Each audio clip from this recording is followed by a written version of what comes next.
ଜଗନ୍ନାଥ ସାଙ୍ଗମାନେ କ'ଣ କରିଛନ୍ତି? ଆଜି ହେଉଛି ଅକ୍ଷୟ ତୃତୀୟା। ଆଜି କିଛି କାମ ନାହିଁ, ସକାଳୁ ପୂଜାପୂଜି ସାରିକିରି ବସିକିରି ବ୍ଲାଉଜ୍ କଟିଂ କରୁଛି। ଦେଖୁନାହାନ୍ତି, ବ୍ଲାଉଜ୍ କଟିଂ କରୁଛି। ମାନେ ନୂଆ ବ୍ଲାଉଜ୍ ନୁହଁ ମ, ଯଦି ଆପଣଙ୍କ ପାଖରେ ମେସିନ୍ ଅଛି, ମୁଁ ଗୋଟେ ବୁଦ୍ଧି ଶିଖଉଛି। ଆମେ କ'ଣ କଲେ, ଶନିବାର ପାଇଁ ମୁଁ ଗୋଟେ କଳା ଲୁଗା ଆଣିଥିଲି।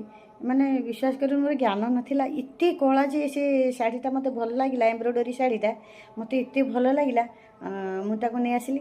ତାପରେ ଏବେ ଯେତେବେଳେ ସବୁ ଦେଖେ, ଅଷ୍ଟ୍ରୋଲୋଜର ମାନେ କହନ୍ତି କଳାଟା ଏତେ ଭଲ ନୁହେଁ। ମୁଁ କ'ଣ କରିବି, ଗୋଟେ ଯେଉଁଠି ଭଲ ମନ୍ଦ ହେବ ପଳେଇବି କଳାଟା ପିନ୍ଧିକିରି। ମୋତେ ସେଇଟା ଏମ୍ବ୍ରଏଡ଼ରୀ ଥାଇ ବି ମୋତେ ଭାରି ଭଲ ଲାଗେ। ତାପରେ ମୋ ନନା ବମ୍ବେରେ ଥିଲା, ମୋ ପାଇଁ ଗୋଟେ କଳାରେ ଏମ୍ବ୍ରଏଡ଼ରୀ ବ୍ଲାଉଜ୍ ଆଣିଥିଲା, ବହୁତ ଟଙ୍କା ଦେଇକିରି। ବହୁତ ସୁନ୍ଦର ଲାଗେ ସେ ବ୍ଲାଉଜ୍ଟା।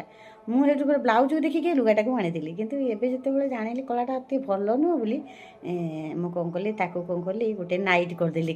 ମାନେ କଳାଟା ରାତିରେ ପିନ୍ଧିଲେ ଚଳିବ, ତାକୁ ଗୋଟେ ବ୍ଲାଉଜ୍ କରିଦେଲି। ଏଇଟା ଟିକେ ପ୍ଲେନ୍ ଅଛି, କିନ୍ତୁ ତାର ପଣତ ଗୁଡ଼ା ସବୁ ଏମ୍ବ୍ରଏଡ଼ରୀର ହେଲା।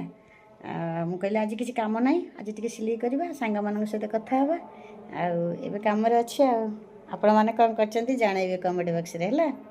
ଆଉ କିନ୍ତୁ ସାଙ୍ଗମାନେ ହେଇଗଲେଣି ସତରେ, ମୋତେ ବଢ଼ିଆ ଲାଗୁଛି ଆପଣମାନଙ୍କର ମେସେଜ୍।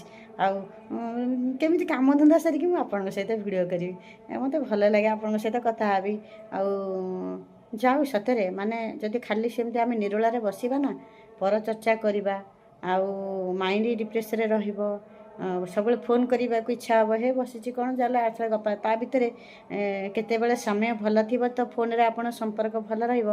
ଏମିତି ପୁଣି ସମୟ ଆସିବ ଫୋନ୍ରେ ଯୁକ୍ତିତର୍କ ସହିତ ସମ୍ପର୍କ କଟିଯାଏ। କେବେ ଆପଣ ଏମିତି ଭଲ ନୁହେଁ ବେଶୀ ଗପିବା। ତେଣୁକରି ମୋର ଯେତେବେଳେ କାମଧନ୍ଦା ସାରେ, ଆଜି ନାହିଁ କାମ, ମୁଁ ଆଜି ସିଲେଇ କରିଛି। ଦେଖନ୍ତୁ, ସବୁ କାମ ଟିକେ ଟିକେ କରିଛି ନା, ଆଉ କ'ଣ ଖାଲି ଘଟି ବସିକି ଖାଲି ମୁଣ୍ଡ ଖରାପ କରିବି।